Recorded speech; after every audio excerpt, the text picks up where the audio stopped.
তো কেমন আছেন সবাই? আজকে চলে এসেছি সরস্বতী পুজোর ব্লগ পার্ট 2 নিয়ে। তো এই যে তাড়াতাড়ি করে রেডি হয়ে এখন বের হয়ে যাব পুজো দেখতে। আর এটা হচ্ছে সরস্বতী পুজোর দিন সন্ধেবেলা। তো সকলে মিলে রেডি হচ্ছে যে তাড়াতাড়ি করে বের হতে হবে পুজো দেখতে।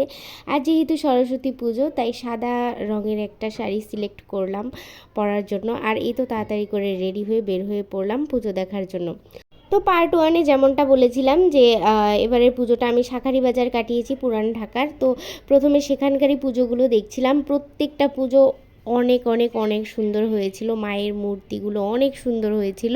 আর যখনই মাকে দর্শন করি মনের সব অশান্তি যেন শান্তিতে পরিণত হয়। আর এই তো দেখুন, কোনটা ছেড়ে কোনটাকে আপনি বেস্ট বলবেন, প্রত্যেকটাই কিন্তু সুন্দর হয়েছে।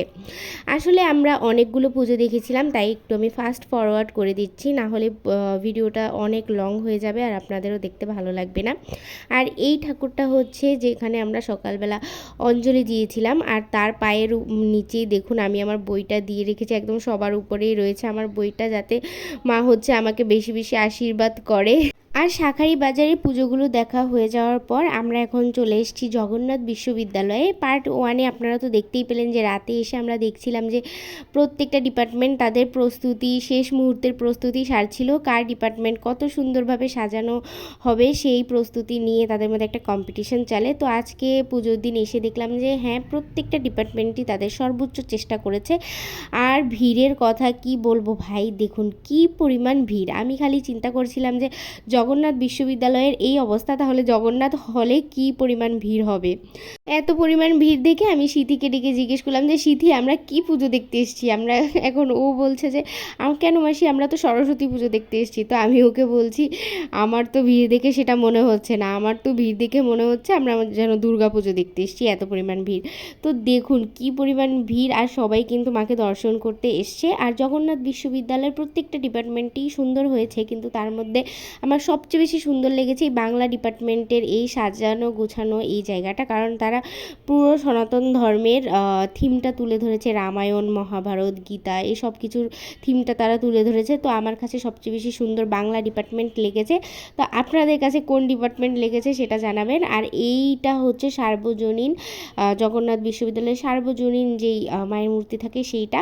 আর এই যে দেখুন প্রত্যেকটা ডিপার্টমেন্টই কিন্তু অনেক সুন্দর সুন্দর করে নিজেদের মতো করে মাকে সাজিয়ে তুলেছে। আর একটার পর একটা প্রতিমা দেখছি আর খুব ভালো লাগছে। আসলে সরস্বতী পুজো মানেই হচ্ছে বাঙালির একটা আবেগের জায়গা। প্রত্যেকটা শিক্ষার্থীর কাছেই কিন্তু এই পুজোটা ভীষণ ভীষণ ইম্পর্ট্যান্ট, এবং একটি আমি বলবো যে সারা বছর আমরা ওয়েট করে থাকি এই পুজোটা কবে আসবে। মা যেন সকলকে ভালো রাখে এবং সকলের বিদ্যে বুদ্ধি যাতে আরও বৃদ্ধি পায়, এটাই ছিল মায়ের কাছে চাওয়া। আর আজকের দিনে কিন্তু অনেক ছোট ছোট বাচ্চারাও হাতে খড়ি দেয়, তাদের প্রাথমিক শিক্ষার শুরুই হয় কিন্তু এই সরস্বতী পুজোর হাতে খড়ি দেওয়ার মাধ্যমে। তো জিনিসটা দারুণ লাগে। আর আমাদের সনাতন ধর্ম কিন্তু অনেক সুন্দর, কত কত সুন্দর সুন্দর পুজো রয়েছে, আমার ভীষণ ভালো লাগে। আমি গর্বিত যে আমি একজন সনাতনী। আর এই যে এই হচ্ছে আমার সরস্বতী পুজোর পুরো সাজগোজ। আমাকে এই শাড়িটা পরে কেমন লাগছে জানাবেন। আর এই যে হচ্ছে আমার দুটো পার্টনার, যারা সব সময় সব জায়গায় আমাকে সাপোর্ট করে যায়, আমাকে ভিডিও করতে সাহায্য করে এবং ফুল সাপোর্ট দেয় তারা। আর এত এত পুজো ছিল, আমরা একদিনে দেখে শেষ করতে পারিনি, তাই আমরা আবার দ্বিতীয় দিন বেরিয়েছিলাম। আর এই যে দেখুন, এটা হচ্ছে শাঁখারীবাজারের একটা পুজো যেটার থিমটা আমার দারুণ লেগেছে। মায়ের পায়ের নিচে যেই পদ্ম ফুলটা সেটা ঘুরছে। আর আজকে আমি বেরিয়েছি আমার এই পার্টনারকে নিয়ে, সে হচ্ছে আমাকে খুব কিন্তু হেল্প করে। তো আর তারপর আমার ভালো লেগেছে এই সরস্বতী মাটা, এটা হচ্ছে শাঁখারীবাজারের সব থেকে সুন্দর আমার চোখে এই মাকে লেগেছে, কারণ তাদের থিমটা অনেক সুন্দর ছিল। তো আপনাদের চোখে কোন ঠাকুরটা সবচেয়ে বেশি সুন্দর হয়েছে আমাকে জানাবেন। আর আজকের ব্লগটা কেমন লেগেছে সেটাও জানাবেন। সবাই ভালো থাকবেন, টাটা।